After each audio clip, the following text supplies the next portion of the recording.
Assalamualaikum warahmatullahi wabarakatuh. Alhamdulillahirabbil alamin wa bihi nasta'in wa ala umurid dunya waddin. Wassalatu wassalamu ala asrofil anbiya'i wa mursalin wa ala alihi wa sahbihi ajmain amma ba'd.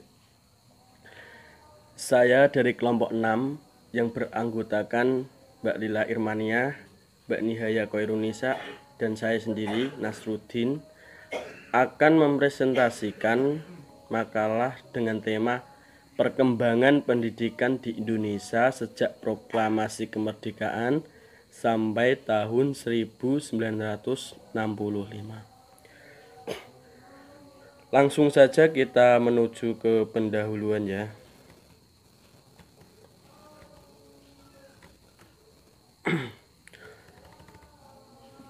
Latar belakang.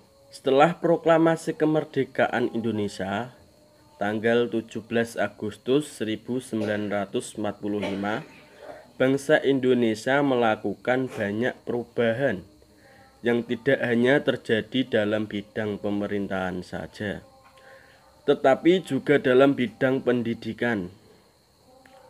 B. Rumusan masalah. Bagaimana perkembangan pendidikan Indonesia sejak tahun 1945 sampai 1950? 2. Bagaimana perkembangan pendidikan Indonesia sejak tahun 1950 sampai 1965? Tujuan penulisan bisa dibaca sendiri. Langsung saja kita ke bab 2, pembahasan.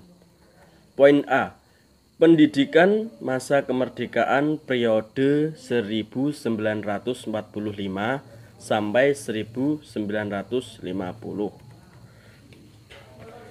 Fokus utama pendidikan nasional ketika Indonesia lepas dari penjajahan yaitu mencerdaskan dan meningkatkan kualitas serta kemampuan bangsa. Tujuan sebenarnya dari pendidikan zaman kemerdekaan adalah untuk mengisi tata kehidupan dan pembangunan.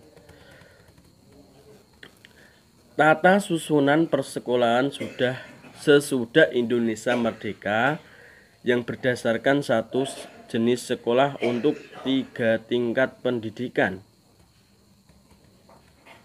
Adapun susunan persekolahan dan kurikulum yang berlaku sejak tahun 1945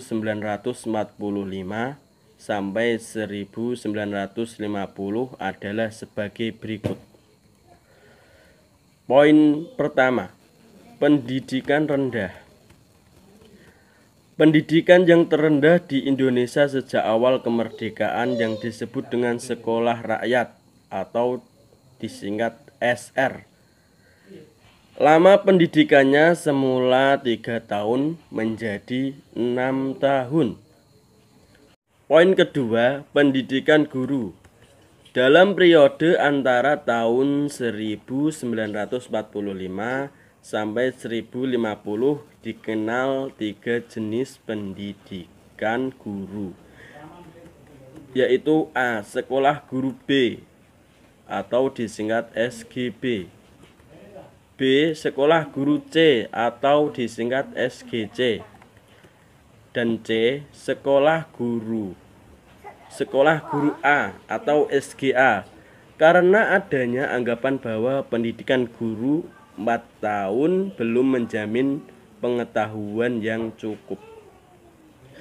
Demikian presentasi dari saya. Materi selanjutnya akan dipaparkan oleh teman-teman saya. Dari saya, wassalamualaikum warahmatullahi wabarakatuh. Assalamualaikum warahmatullahi wabarakatuh. Nama saya Lila Irmania. Di sini saya akan melanjutkan presentasi yang sudah disampaikan oleh teman saya sebelumnya. Saya akan membahas pendidikan umum. Ada 2 jenis pendidikan umum, yaitu sekolah menengah pertama atau SMP dan sekolah menengah tinggi atau SMT. Sekolah menengah pertama atau SMP seperti halnya pada zaman Jepang, SMP mempergunakan rencana pelajaran yang sama pula. Tetapi dengan keluarnya surat keputusan Menteri PPK tahun 1946, maka diadakannya pembagian A dan B. Mulai kelas 2 sehingga terdapat kelas 2A, 2B, 3A, dan 3B. Menuju sekolah yang menengah tinggi atau SMT. SMT merupakan pendidikan 3 tahun setelah SMP dan setelah lulus dapat melanjutkan ke perguruan tinggi. Mengenai rencana pelajaran belum jelas dan yang diberikan adalah rencana pelajaran dalam garis besar saja. Yang keempat, pendidikan kejuruan. Yang dimaksud dengan pendidikan kejuruan adalah pendidikan ekonomi dan pendidikan kewanitaan. Pendidikan ekonomi pada awal kemerdekaan pemerintah baru dapat membuka sekolah dagang yang lama. Pendidikannya 3 tahun sesudah sekolah rakyat. Pendidikan kewanitaan. Sesudah kemerdekaan pemerintah membuka sekolah kepandaian putri atau SKP. Dan pada tahun 1947, Sekolah Guru Kepandaian Putri SGKP yang lama pelajarannya 4 tahun setelah SMP atau SKP. Yang kelima, pendidikan teknik. Seperti sekolah lain, keadaan sekolah teknik tidaklah teratur karena di samping pelajarannya sering terlibat dalam pertahanan negara. Sekolah tersebut kadang-kadang juga dipakai sebagai pabrik senjata. Apa adanya, adapun sekolah-sekolah teknik yang pada masa itu. Yang pertama, kursus kerajinan negeri atau KKN. Yang kedua, sekolah teknik pertama atau STP. Yang ketiga, sekolah teknik atau ST. Yang keempat, sekolah teknik menengah atau STM. Dan yang kelima, pendidikan guru untuk sekolah-sekolah teknik. Yang keenam, pendidikan tinggi. Dalam periode 1945 sampai 1950, kesempatan untuk meneruskan studi pendidikan tinggi semakin terbuka lebar bagi warga negara tanpa syarat. Lembaga pendidikan yang ada adalah Universitas Gadjah Mada, beberapa sekolah tinggi dan akademi di Jakarta, seperti Klaten, Solo, dan Yogyakarta. Sistem persekolahan serta tujuan dari masing-masing tingkat pendidikan di atas diatur dalam Undang-Undang Nomor 4 Tahun 1950 Bab 5 Pasal 7. Yang ketujuh, pendidikan tinggi Republik. Sementara itu, daerah Republik Indonesia sendiri terdapat lembaga-lembaga pendidikan tinggi seperti Sekolah Tinggi Teknik yang didirikan pada 17 Februari 1946 oleh Kementerian Pengajaran dan Kebudayaan Indonesia di Yogyakarta. Yang kedua, Balai Perguruan Tinggi Gadjah Mada didirikan pada 3 Maret 1946 oleh Yayasan Balai Perguruan Tinggi Gadjah Mada. Yang ketiga, Perguruan Tinggi Kedokteran dan Kedokteran Gigi didirikan pada Februari 1946 di Malang. Yang keempat, Perguruan Tinggi Kedokteran II didirikan pada 4 Maret 1946 di Solo. Yang kelima, Perguruan Tinggi Kedokteran I didirikan pada 5 Maret 1946 di Klaten.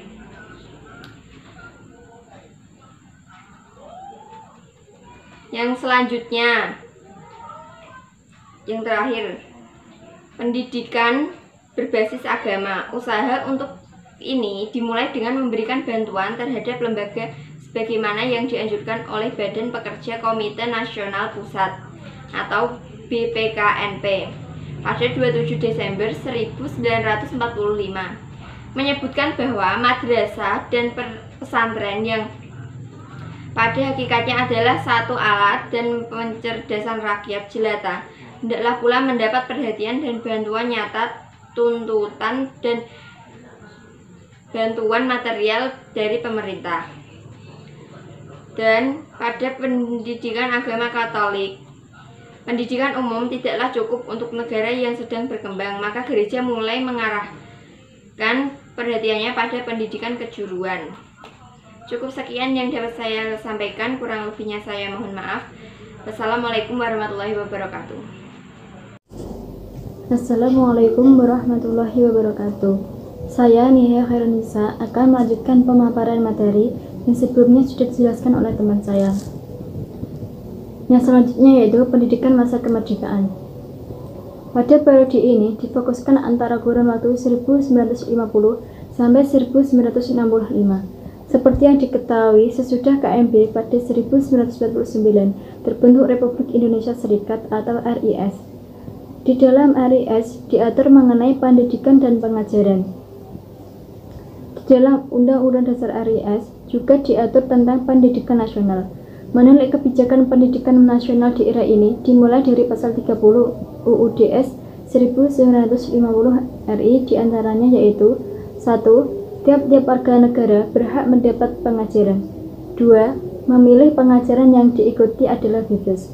3. Mengajar adalah bebas, dengan tidak mengurangi pengawasan dan penguasa yang dilakukan terhadap itu menurut peraturan undang-undang.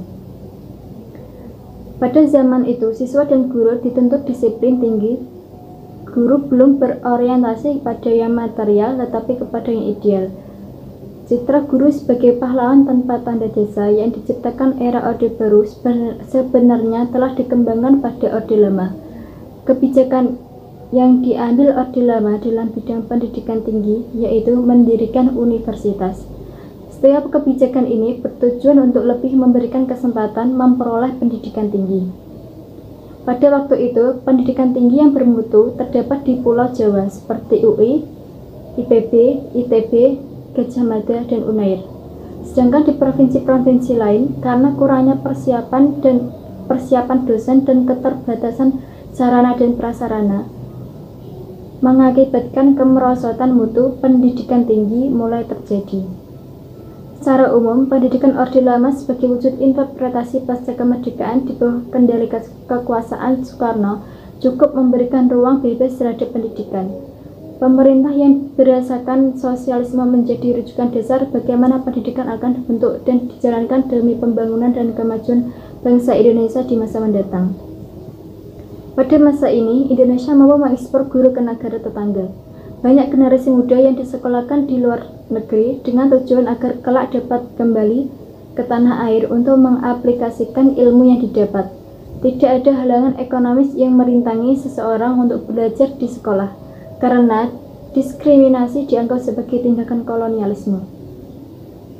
Pada saat itu, merupakan era setiap orang merasa bahwa dirinya sejajar dengan yang lainnya, serta setiap orang memiliki hak untuk mendapatkan pendidikan.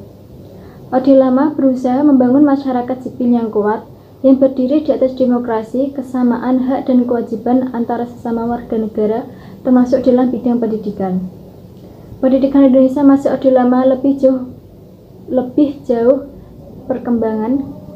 Kebijakan pendidikan nasional muncul sebuah kebijakan yang dikenal dengan Sabta Usaha Tama dan Pancawardhana tertuang dalam Instruksi PP dan K nomor 1 tahun 1959. Sabta Usaha Tama berisi tentang penertiban aparatur dan usaha Kementerian PP dan K, menggiatkan kesenian dan olahraga, mengharapkan usaha halaman, mengharuskan penabungan, mewajibkan usaha-usaha koperasi, mengadakan kelas masyarakat, membentuk regu kerja di kalangan SLA dan universitas. Sedangkan Pancawardhana atau 5 pokok perkembangan yang oleh misi UNESCO untuk Indonesia diterjemahkan dalam bahasa Inggris The Five Principles of Education, yang berisikan 1. Perkembangan cinta bangsa dan tanah air, moral nasional internasional, dan keagamaan. 2. Perkembangan inteligensi. 3. Perkembangan emosional artistik atau rasa keharusan dan keindahan lahir batin. 4. Perkembangan keprigelan tangan serta 5. Pengembangan jasmani. Tiller menyimpulkan secara konstitusional sistem pendidikan dalam era ini didasarkan kepada perguruan sebagai berikut. 1. Undang-Undang Pokok Pendidikan Nomor 4 Tahun 1950, Nomor 12 Tahun 1954, Undang-Undang Nomor 2 Tahun 1962 tentang Perguruan Tinggi, Penetapan Presiden Nomor 5 Tahun 1965. Pada tahun 1964, tujuan pendidikan ialah membentuk manusia Pancasila dari manipul atau Uzbek yang bertanggung jawab atas terselenggaranya masyarakat adil dan makmur, material dan spiritual. Sistem pendidikan masa ini sering disebut dengan sistem Pancawardhana atau sistem 5 aspek perkembangan. A. Perkembangan moral, B. Perkembangan inteligensi, C. Perkembangan emosional dan artistik, D. Perkembangan keprigelan, dan E. Perkembangan jasmania. Materi pembelajaran tidak terkecuali sejarah pada masa ini sering diambil dari pidato Presiden Soekarno yang mengarahkan sistem pendidikan nasional agar membentuk tenaga ahli dalam pembangunan yang sesuai dengan syarat-syarat masyarakat sosialis Indonesia. Penutup. Kesimpulan, pendidikan pada masa Orde Lama diawali sejak proklamasi kemerdekaan berlandaskan Pancasila yang merupakan falsafah negara. Meskipun tahap penentuan saja sebab belum dijelaskan bagaimana meletakkan dasar itu pada setiap pelajaran. Senada dengan dinamika perjalanan sejarah bangsa pasca proklamasi sampai sekarang, sejarah pendidikan Indonesia pada masa Orde Lama dapat dilihat sesuai dengan pembagian kurun waktu ditandai dengan peristiwa penting dan tonggak sejarah, yaitu periode 1945 sampai 1950 dan periode 1950 sampai 1966. Sistem pendidikan periode 1945 sampai 1950 seperti zaman Jepang tetap diteruskan, sedangkan rencana pembelajaran umumnya tetap sama dan bahasa Indonesia ditetapkan sebagai bahasa pengantar untuk sekolah. Akan tetapi oleh pemerintah Indonesia diberlakukan beda. Diketahui pada periode ini sudah ditetapkan setiap warga negara Indonesia berhak mendapatkan pengajaran dari semua lapisan masyarakat. Berbeda dengan zaman kolonial yang mendapatkan pengajaran hanya golongan tertentu. Sistem pendidikan periode ini mulai pendidikan rendah atau sekolah rakyat sampai pendidikan tinggi atau sekolah tinggi republik. Sedangkan periode 1950 sampai 1966 hanya melanjutkan dan mengimplementasikan kebijakan mengenai sistem pendidikan yang telah diatur sedemikian rupa. Demikian pemaparan materi dari kami. Apabila ada kesalahan, mohon maaf yang sebesar-besarnya. Atas perhatiannya saya ucapkan terima kasih. Wassalamualaikum warahmatullahi wabarakatuh.